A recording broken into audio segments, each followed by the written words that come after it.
ठीक है। Interrogative sentence में passive voice.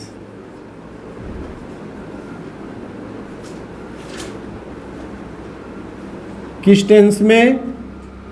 Present indefinite tense. क्या?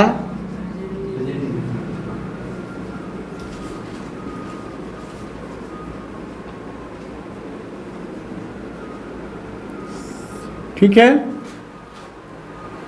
अब रूल क्या है? नंबर 1, हेल्पिंग वर्ब से शुरू होने वाले वाक्य, यानी जिन वाक्यों में हेल्पिंग वर्ब से वाक्य शुरू हो रहा हो,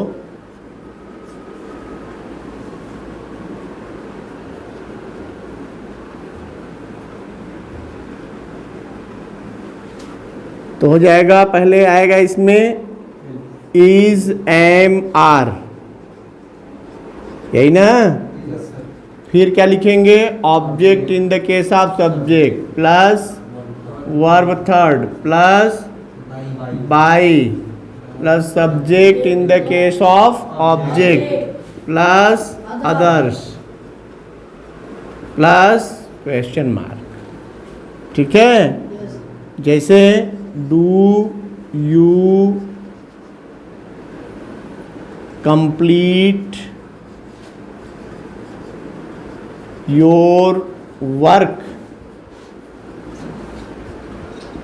ठीक है, ये हो गया आपका क्वेश्चन ना। अब रूल क्या कहता है, ध्यान से समझो ऋषु यहाँ।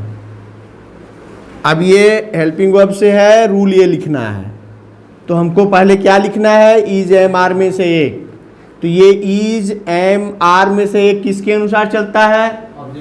ऑब्जेक्ट के हिसाब से। इसका मतलब इस वाक्य में पहले हमको ऑब्जेक्ट खोजना है। ये एक्टिव वॉइस है, बनाना हमको पैसिव वॉइस है।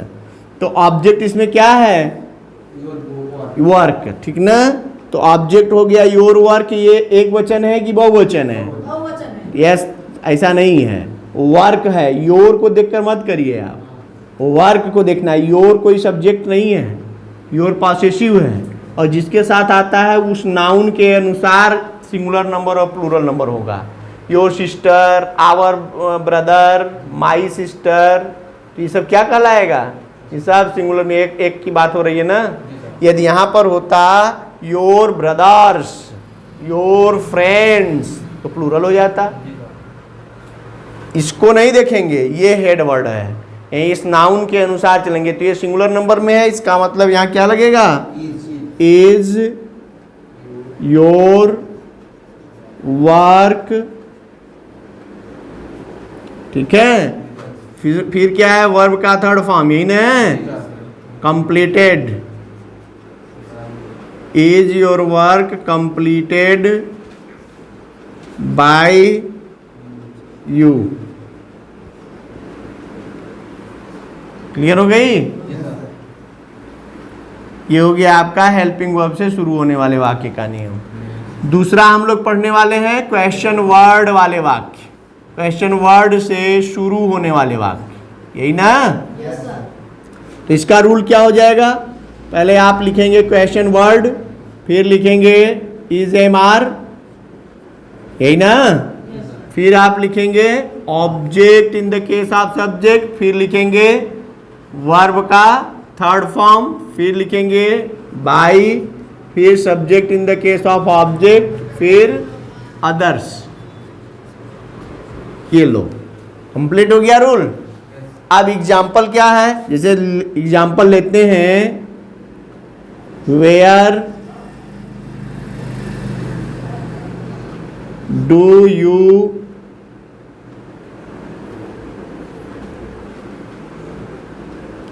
Where do you play a game daily? Where do you play a game daily? ठीक है। अब क्या है? इसमें पहले क्या लेना है? क्वेश्चन वर्ड को। क्वेश्चन वर्ड क्या है? वेयर। हो गया। उसके बाद ऑब्जेक्ट लेना है, ये एक्टिव वॉइस है, हमें बनाना है पैसिव वॉइस। तो अब वेयर तो हो गया, उसके बाद ऑब्जेक्ट इसमें क्या है, ए गेम। तो हम ए गेम को ले लिए ना, वेयर, सॉरी यहाँ गेम के पहले हमको ये इज ए मार लेना है ना, तो ये गेम सिंगुलर नंबर है तो इसलिए यहाँ हो गया इज ए गेम। प्ले का third form played by you. अच्छा डेली भी रह गया, DAILY।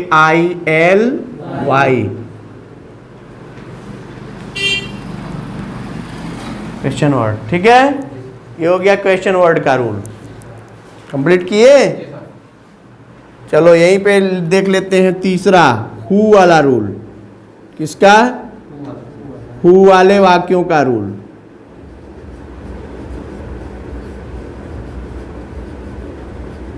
ना, अब हु वाले वाक्यों का क्या रूल है? तो हु वाले वाक्यों में पहले आपको लिखना होगा बाई हुम। क्या लिखना है?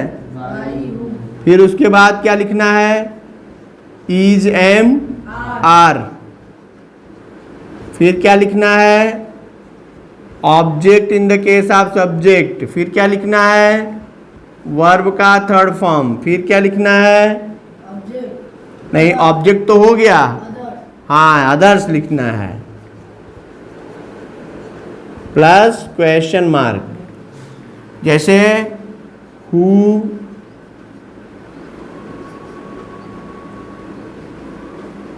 Teaches you daily.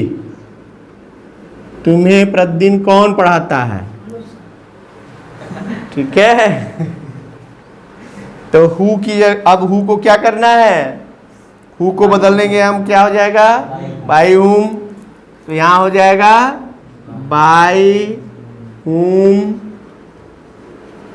ठीक है। उसके बाद क्या लिखना है? Is am are. किसके अनुसार? ऑब्जेक्ट के अनुसार ना, क्योंकि ऑब्जेक्ट यहां आएगा तो यू है, तो यू के साथ क्या लगता है?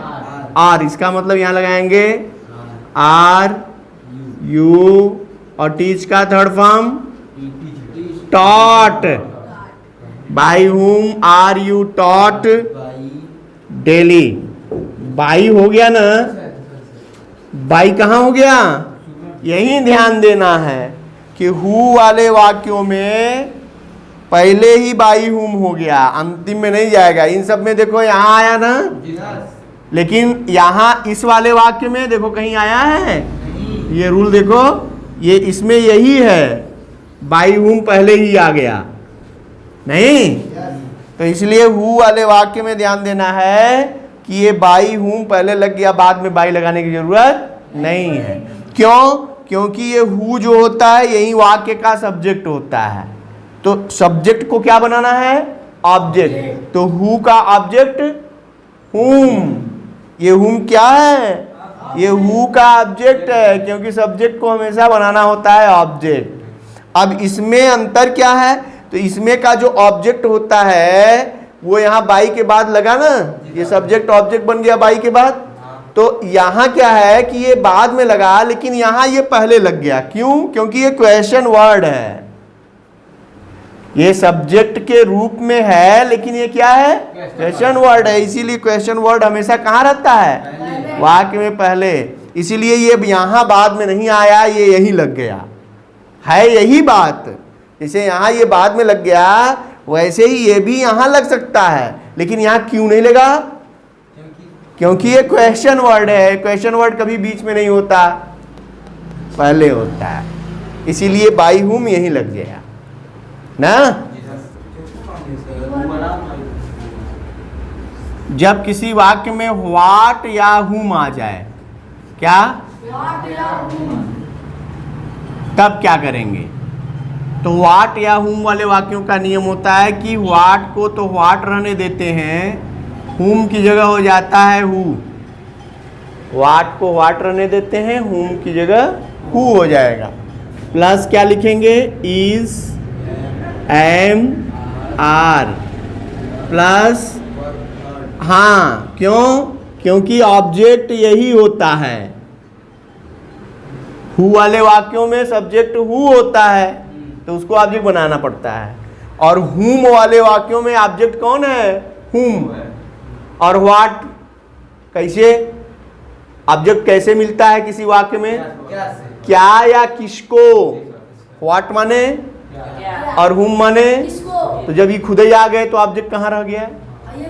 तो ऑब्जेक्ट यही है, कौन? व्हाट और हुम। तो जब ये ऑब्जेक्ट है तो इनको क्या करना है? सब्जेक्ट बनाना है। तो व्हाट जो है वो सब्जेक्ट भी व्हाट, ऑब्जेक्ट भी व्हाट होता है। लेकिन हुम जो है ऑब्जेक्ट में हुम और सब्जेक्ट में हु होता है, इसीलिए हुम को हु में बदल लेते हैं और व्हाट को व्हाट ही रहने देते हैं। अभी ऑब्जेक्ट भी हो गया, क्वेश्चन वर्ड भी हो गया, इसीलिए अभी ये मार के बाद यहाँ ऑब्जेक्ट नहीं लिखना है, तब डायरेक्ट वर्ब थर्ड लिखना है।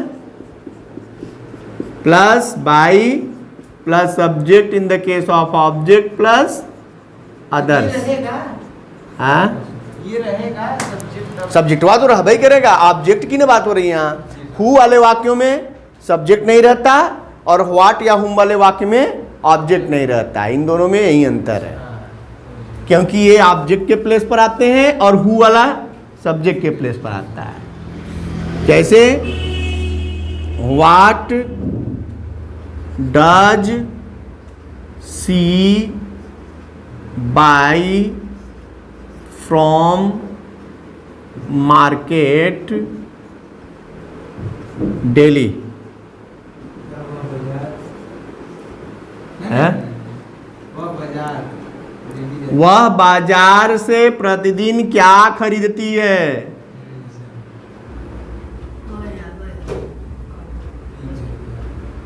ठीक है। दूसरा क्वेश्चन लिखो, whom do they call every day? चलो समझ लो इसको पहले, देखो ध्यान से पहले। What do see buy from market daily, तो व्हाट वाले वाक्यों में क्या कहा मैंने? ये व्हाट ही रहेगा, तो पहले व्हाट लिखते हैं, ये हो गया एक्टिव एस। अब लिख रहे हैं पैसिव एस। तो व्हाट, अब क्या लिखना है? ईजेएमआर। तो ईजेएमआर यानी किसके अनुसार? अब इसी के अनुसार चलेगा। तो what is, what singular number में। उसके बाद क्या लिखना है? वर्ब का थर्ड फॉर्म। वर्ब कौन है यहाँ? बाई का third form, buy bought bought. तो व्हाट इज बॉट, ठीक है। अब क्या? बाई, उसके बाद सब्जेक्ट को ऑब्जेक्ट बनाना है, सी का हर, उसके बाद ये अदर्स हैं, जोड़ दो, इसको कुछ नहीं करना है, जो अदर्स मिलेंगे वो आगे जोड़ देना है। From market daily. वैसे ही इसको भी, whom do they call every day, तो whom का क्या हो जाएगा? यही ध्यान देना है कि whom का हो जाएगा who, ये था एक्टिव और ये हो गया पैसिव। उसके बाद क्या लिखना है? ईजेएमआर। तो who एक वचन सिंगुलर नंबर है, तो इज, who इज। फिर क्या लिखना है? वर्ब का थर्ड फॉर्म, कॉल का third form, called, who is called. उसके बाद क्या लिखना है? बाई, दे का थर्ड, दे का ऑब्जेक्ट देम। उसके बाद एवरी डे, अदर्स है, एवरी डे लिख दिया। Who is called by them every day, yes, question mark.